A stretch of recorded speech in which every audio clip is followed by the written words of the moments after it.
All right, diving in. Today, infidelity in marriage. Ooh, that's a tough one. Yeah, weighty topic for sure. We're going to be looking at this YouTube video, Surviving Infidelity, How to Forgive Your Spouse for an Affair by Liam Naden. Okay, I've heard of him. You know, what's interesting is even if you haven't personally experienced infidelity, I think this deep dive is still like super relevant because it gets into, like forgiveness in general and how that Yeah. impacts any relationship, Right. really. It's not just for like the Yeah. people who've gone through that specific thing. Exactly. Yeah. So Naden, he throws out the stat right at the beginning, and it kind of blew my mind, Oh, honestly. lay it on me. He says 44% of men and 34% of married women admit to having had at least one affair during their marriage. Wow. I know, right? Yeah. That's a lot. It is more common than most people probably think. Yeah, exactly. And it just kind of shows that, as much as we might not talk about it, infidelity is. It's a real thing. A lot of couples go through it. It is. So, okay, let's talk about this idea that Naden brings up about an affair being a symptom Oh, yeah. That's an interesting way to look at it. rather than like the root cause. Yeah, instead of the problem itself, more like a sign that something else is going on. Exactly. Yeah. It's easy to, jump to blame, point fingers. But I think he's trying to get us to look deeper, right? Yeah, I think so. Mm. He uses this analogy. I think it's really helpful. Think of it like, if you have a cough, Okay. you can see cough syrup, right? Yeah. To treat the cough. Yeah. But if you don't figure out why you're coughing, if it's like, an infection or allergies, Right. that cough's going to keep coming back. Right. It's the same with an affair, he says. It's like the cough. So the affair is the cough. Okay. Right. But the real problem is something deeper, like unmet needs in the relationship. Unmet needs. Interesting. So instead of just focusing on the affair itself, like, okay, someone cheated, we need to figure out what are those unmet needs? What's Yeah. going on beneath the surface? Exactly. And he talks about how everyone has, needs in a relationship, feeling loved, feeling respected, feeling appreciated, like those kind of things. Right.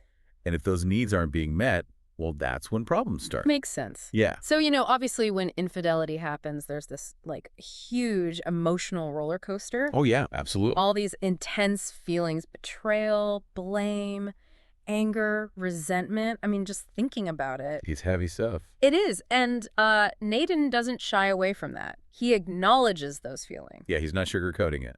No. Okay. But what I find really interesting is how he talks about the kind of downsides of holding on to those negative emotions for too long. Yeah, it's like holding onto a hot coal. You're the one getting burned. Right. You know what I mean? Yeah, it makes sense. Like if you're constantly focused on the anger and resentment, it's going to be hard to move forward. Exactly. And then get this, he even talks about how some people, they get like benefits from not forgiving. Benefits. What, like rewards or something? Not exactly rewards, but it's more like unconscious benefits, Like it actually serves them in some way to hold on to that resentment. Huh. I never thought about it that way. Yeah, it's weird, right? But when you think about it psychologically, I mean, it makes sense. Like Naden gives examples, like maybe someone uses that resentment to punish their partner. Okay, so it's like a way to keep control. Yeah, or maybe to get attention or sympathy from others. Like, oh, poor me, look what happened. It's like a twisted kind of power play almost. Right. It's almost like a defense mechanism, Yeah. a way to protect yourself from getting hurt again. But Naden's point is those benefits, they come at a cost. Yeah, because it doesn't really fix anything. Exactly. It just poisons the relationship even more. Yeah. And that's where forgiveness comes in. Right. That's his whole focus.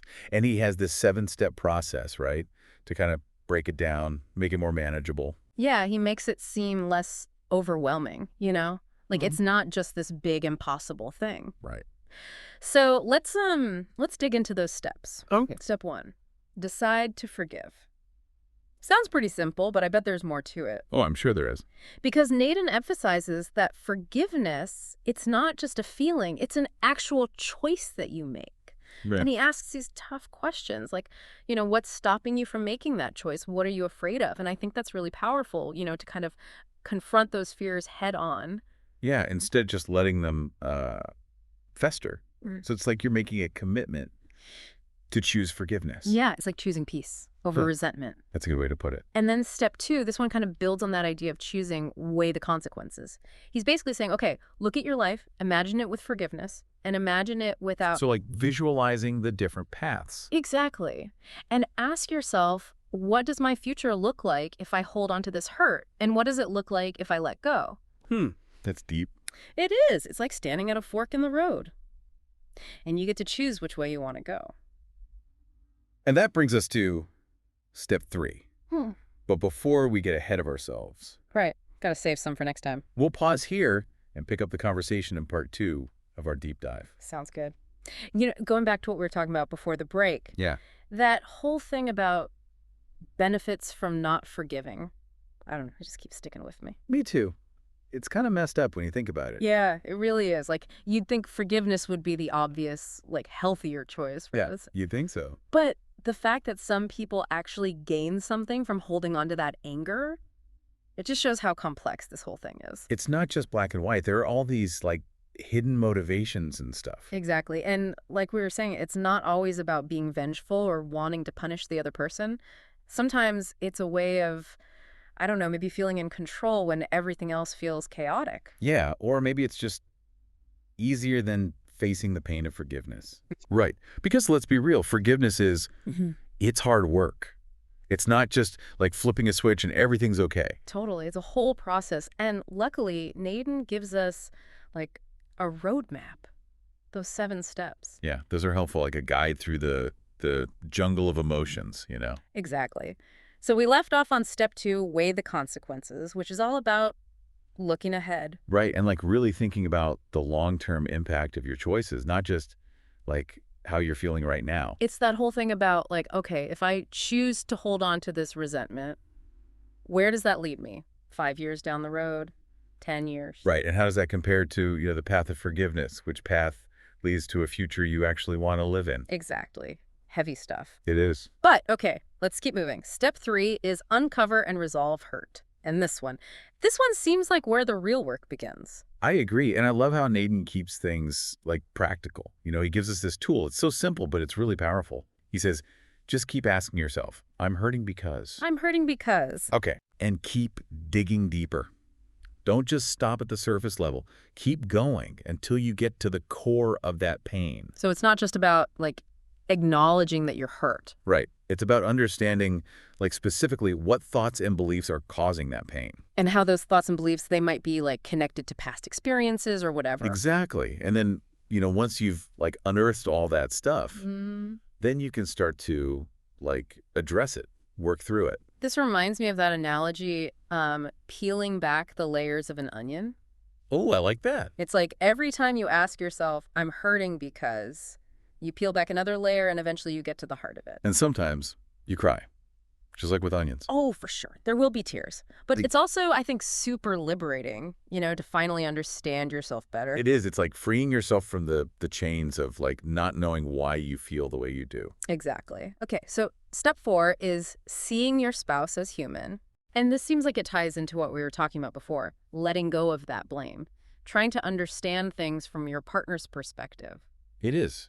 It's about remembering that, like, even though they messed up, they're still human. They make mistakes, just like everyone else. Which is easier said than done, obviously. Oh, yeah, for sure. Yeah. Especially in the heat of the moment. When you're feeling betrayed and hurt, it's like the last thing you want to do is give them the benefit of the doubt. Right, but even saying that, like, that shift in perspective is so important for healing. It is. It's like the first step towards rebuilding any kind of trust. So it's not about like condoning the affair. It's more about trying to understand the human factors that contributed to it. Exactly. Like what was going on in their life? What were their struggles? What needs of theirs weren't being met? And probably also looking at your own role in the situation. Right? Absolutely. It's like taking responsibility for the part you played, even if it wasn't cheating. Like, were you contributing to those unmet needs in some way? I can see how that could be uncomfortable. Oh, yeah. Definitely not easy. But ultimately, it's about understanding, not blaming. Right. And that brings us to step 5. Hit me with it. Uncover the affair's root causes. Okay, this one seems tricky. It does, doesn't it? Because isn't there a risk of like reopening old wounds? And getting stuck in that blame cycle all over again? There is, but Nathan's really clear that this step is not about pointing fingers. It's about, like, honestly assessing what was missing in the relationship. How did both partners contribute to those gaps? So it's like a shared responsibility kind of thing? It is. It's about understanding the underlying issues, not as an excuse for the affair, but as a way to, like, learn and grow from the experience. And hopefully prevent it from happening again, right? Exactly. It's about taking that pain and turning it into something positive. Okay, I'm starting to see how this all ties together. Yeah, it's like each step builds on the one before it. It's a journey. Yeah. A messy, complicated, but hopefully ultimately healing journey. Okay. All right, what's next? Step 6. This one's powerful. Refocus the blame. Whoa, okay, I like that. Yeah, it's a total mind shift. Instead of focusing on the individual, like who did what to whom, we shift the blame to the relationship itself. Exactly. Like the relationship is the thing that needs fixing. It's like saying, okay, this system's broken. How do we fix it together? I love that because it takes the focus off like who's the bad guy and puts it on like how do we move forward? Yeah, it's teamwork.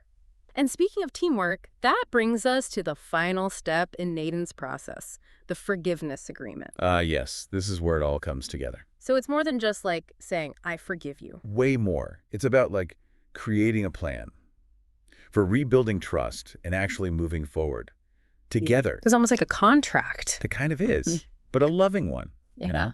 It's about outlining each person's understanding of what happened, their commitment to change, and their vision for the future of the relationship. Like we're both in this together. We're both committed to making this work. Exactly.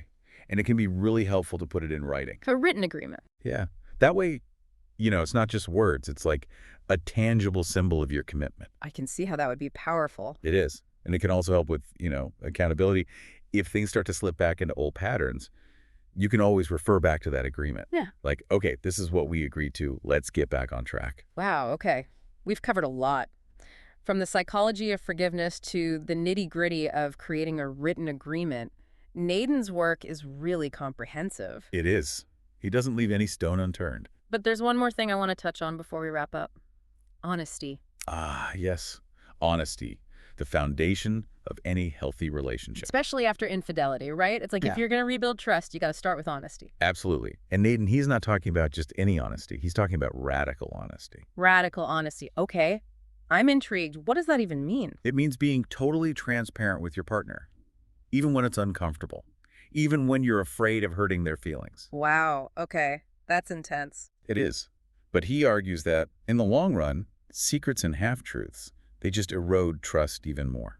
So it's about like creating that safe space where both partners can be completely open and vulnerable with each other. Exactly. No more hiding, no more pretending, just like raw, authentic connection. That's beautiful. And terrifying all at the same time. I know, right? It's like the ultimate test of trust. It is. But I think that's the point. If you can get to that level of honesty with each other, you can get through anything. This has been so insightful, really eye-opening, but I feel like there's still so much to unpack here, especially when it comes to like actually putting these principles into practice. There is. So I think we need one more part to this deep dive. I agree. We'll pick up this conversation in part 3.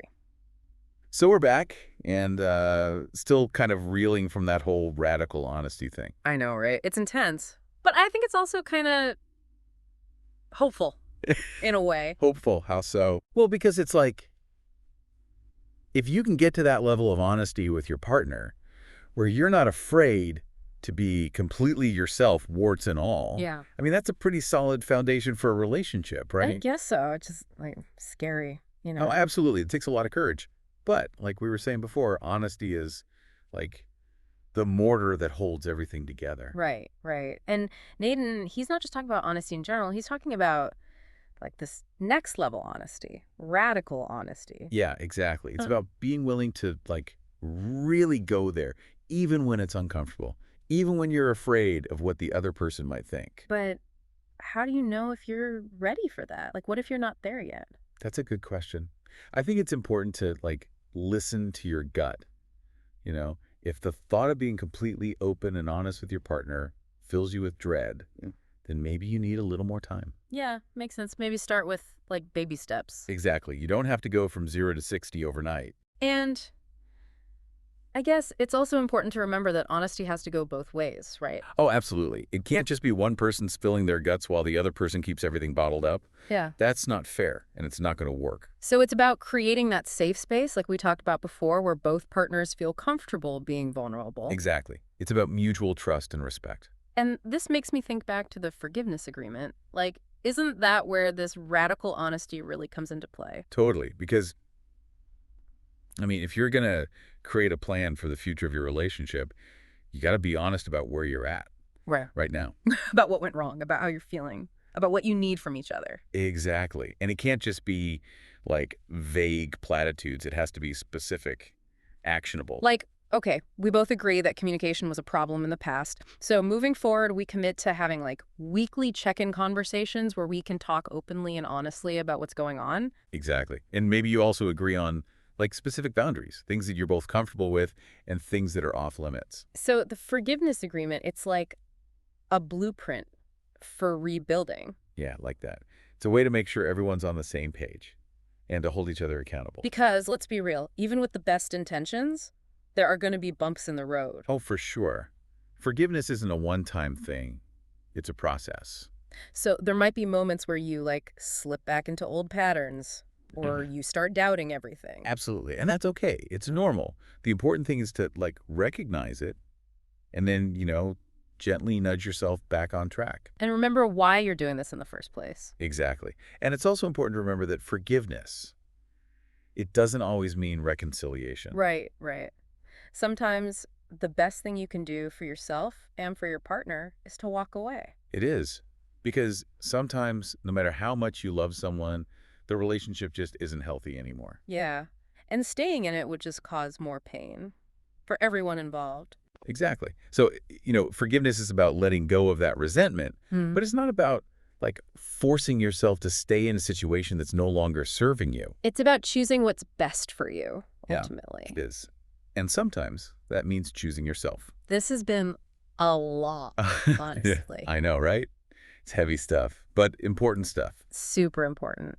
So as we wrap up this deep dive, I guess the main takeaway is Yeah. infidelity, it's obviously incredibly painful, but like it can also be, A catalyst for growth. yeah, like it forces you to confront some really tough truths about yourself and your relationship. And in doing so, it creates this opportunity to rebuild something stronger, more authentic. Like, you know that saying, sometimes you have to break down to break through? Oh, I love that one. It's like, yeah, infidelity can shatter your world, Mhm. but it can also be the thing that like propels you forward into something even better. Exactly. And while the journey might be tough and messy and full of like ups and downs, Yeah. the potential rewards are huge. Huge. So to everyone listening out there, if you're going through this or if you've been through it, just know that you're not alone. And that there is hope, even in the darkest of times. There is, and that, with honesty, compassion, and a willingness to do the work, You can heal. And you can create a future that is even more beautiful than you ever imagined. you can. Thanks for joining us on this deep dive. Until next time.